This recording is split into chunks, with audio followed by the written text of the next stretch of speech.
नमस्कार, मैं श्री आप सभी का बहुत बहुत स्वागत करती हूँ आपके बेस्ट एवर कुकिंग शो पे। और इस रेसिपी की कहानी सुनिए सुड की जुबानी। शाब देग बनता है शलगम और गोश्त के साथ। शाब का मतलब है रात और देग का मतलब है डेचकी या हांडी। ये रात भर कुक होता है धीमी धीमी आंच पे। इस पुरानी खोई कश्मीरी डिश को आज हम 1 से 1.5 घंटे में बनाएंगे।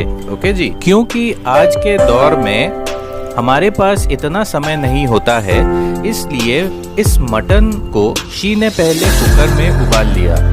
एक कुकर में शी ने डाला 500 ग्राम मटन, उसमें डाला दालचीनी, लवंग, बड़ी इलायची, काली मिर्च, शाही जीरा, धनिया के बीज, पानी और नमक के साथ सबको अच्छे से 5 से 6 सीटी कुकर में लगाया। माना जाता है कि शाब देग कश्मीर में ओरिजिनेट हुआ था और इसका स्वाद बड़ा ही अनोखा और नायाब है, और तरीके भी नायाब है।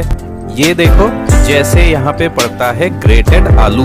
अब क्योंकि शी को रिफाइंड खाना खाने की आदत लग गई है, तो शी ने मटन को कुकर से निकाला और बचे हुए पानी को स्ट्रेन किया ताकि उसमें खड़े गरम मसाले मुंह में ना आए। अब बॉइल्ड मटन को एक देग में डाला और उसमें डाला 3 बड़े आलू।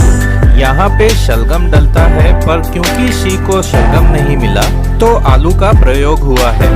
आलू को चाकू की मदद से पोक किया ताकि सब्जी का फ्लेवर आलू में चला जाए। स्लाइस्ड या छोटे कटे हुए प्याज, इसी देग में ग्रेटेड आलू, सरसों का तेल, अदरक, लहसुन, तले हुए प्याज, दही, शक्कर, नमक, कश्मीरी लाल मिर्च, शाही जीरा डाल के अच्छे से मीट को मसाज किया। कश्मीरी भाषा में वाज का मतलब है कुक और वान का मतलब है शॉप।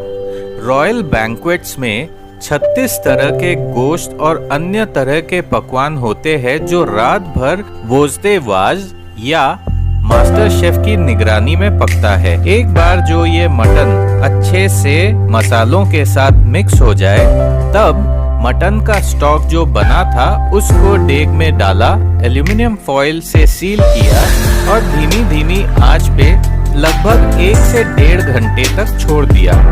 इस दौरान मटन, आलू और मसालों का फ्लेवर एक दूसरे में घुल मिल जाता है और स्वाद लाजवाब हो जाता है।